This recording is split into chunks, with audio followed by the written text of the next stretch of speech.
It is not a safe place. It is difficult to operate in and is becoming increasingly hazardous. And the worry is now with this kidnapping of an aid worker that could hamper aid work in the country, which needs it so desperately. When talking about Somalia, what comes to your mind? Let me guess, pirates. In the failed state of Somalia, piracy has become a lucrative business. Western navies are hunting down Somali pirates in the Indian Ocean. You're not wrong. In fact, Somalia is one of the most dangerous countries in the world. Somalia, one of the most dangerous places in the world. Americans are among the at least 20 people killed in an attack at a hotel in Somalia. The terror group Al-Shabaab is claiming responsibility. So, making Somalia a tourist destination should be a bad choice. A very bad choice. But why? And why are their pirates the most dangerous in the world? This is the dark side of Somalia.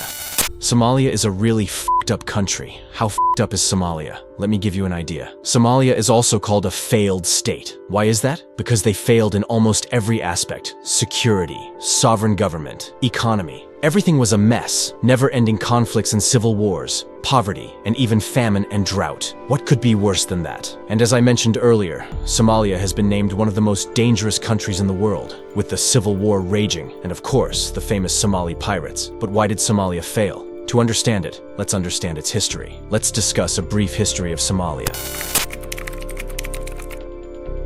Somali society is deeply rooted in clan affiliations, which historically provided identity, security, and resource distribution. However, this allegiance to clans often supersedes any sense of national unity, creating a fragmented governance structure without a cohesive central authority. Consequently, coordinating across regions and establishing uniform laws and institutions has been a persistent challenge, contributing to the lack of nationalist values in the country. Despite these complexities, Somalia declared its independence on July 1st, 1960.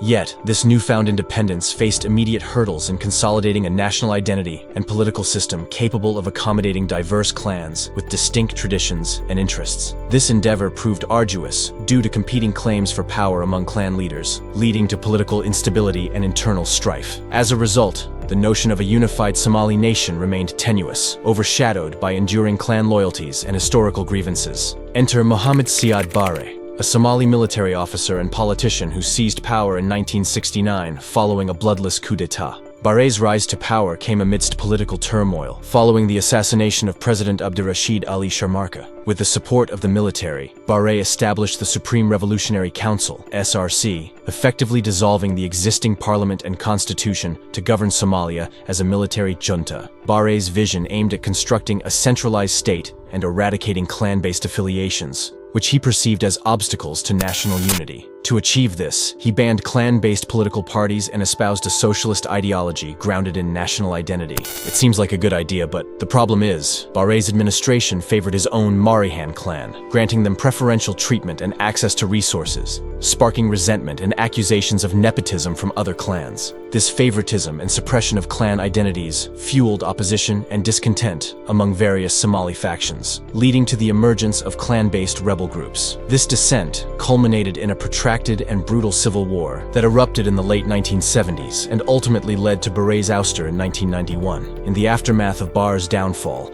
efforts were made to establish a federal system incorporating clan representation. However, amidst ongoing political and economic turmoil, achieving stability for Somalia remained an elusive goal. The failed states. Currently, the country of Somalia is divided into 4 large factions. The first is the official government of Somalia, or Federal Government of Somalia, also known as FGS. The second is the Somaliland, an autonomous and self-declared independence region in northern Somalia, which broke away and declared independence from Somalia in 1991. However, no foreign power recognizes Somaliland's sovereignty, but it is self-governing with an independent government, democratic elections, and a distinct history. The third is the Puntland, an autonomous region in northeast Somalia. Like Somaliland, Puntland declared itself an autonomous state in 1998 during the Somali Civil War. This move aimed to gain control over its region and avoid the violence engulfing southern Somalia. But, unlike the Somaliland, the Puntland agreed to participate in the Somali federal government established in 2012. However, it retains significant autonomy, governing its own territory, managing its finances, and controlling its own security forces. And fourthly, there is Al-Shabaab, which is a militant Islamist group operating primarily in Somalia, or more precisely, the southern part of Somalia, which is controlled by the FGS. Emerged in the early 2000s, Al-Shabaab aimed to establish a fundamentalist Islamic state in Somalia, governed by the Sharia law. They oppose Western influence and view the Somali government as illegitimate and incompatible with their vision. So, Al-Shabaab considers the current Somali government an obstacle to their goal of establishing an Islamic state and aims to replace it with their own rule. Controlling several areas of southern and central Somalia, Al-Shabaab seeks to extend its control beyond its current strongholds in southern Somalia, aiming to eventually encompass the entire country under their rule. You could say they are a separatist movement that is still very active and one of the reasons why Somalia is a very dangerous country. This is precisely why Somalia has earned the unfortunate label of a failed state. The collapse of its central government in the early 1990s plunged the nation into a devastating civil war and a state of lawlessness. In this chaotic vacuum, armed groups like Al-Shabaab seized the opportunity to establish their presence and exert control, particularly in the expansive coastal regions. Despite the existence of an official government today, the persistent issues of ineffective governance and rampant corruption within Somalia continue to hinder progress. These internal challenges severely hamper the government's capacity to provide essential services, ensure security,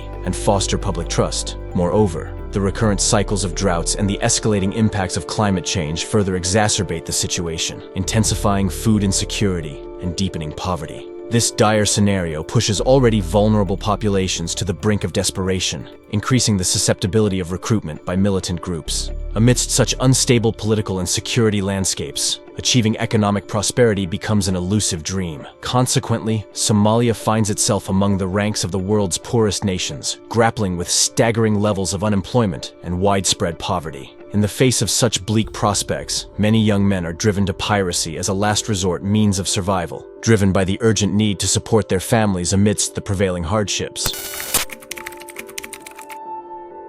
Long before piracy captured global attention, Somali fishermen grappled with daunting challenges, including the rampant overfishing by foreign vessels and the illegal dumping of toxic waste into their waters. The lack of resources and infrastructure to safeguard their territorial waters exacerbated these issues, depleting fishing stocks and devastating livelihoods, leading to widespread frustration and despair among local communities. Initially, Somali pirates saw themselves as defenders of their seas, driven by the urgent need to combat the unchecked illegal activities in their waters. Compounded by Somalia's prolonged civil strife and the absence of a strong central government, vast stretches of maritime territory remained ungoverned, providing fertile ground for piracy to thrive with minimal risk of legal repercussions. The pervasive poverty and bleak economic prospects in Somalia compelled many to turn to piracy as a means of survival. The easy availability of firearms left over from the civil conflict facilitated violent hijackings, empowering the pirates with formidable firepower. The boom in global trade,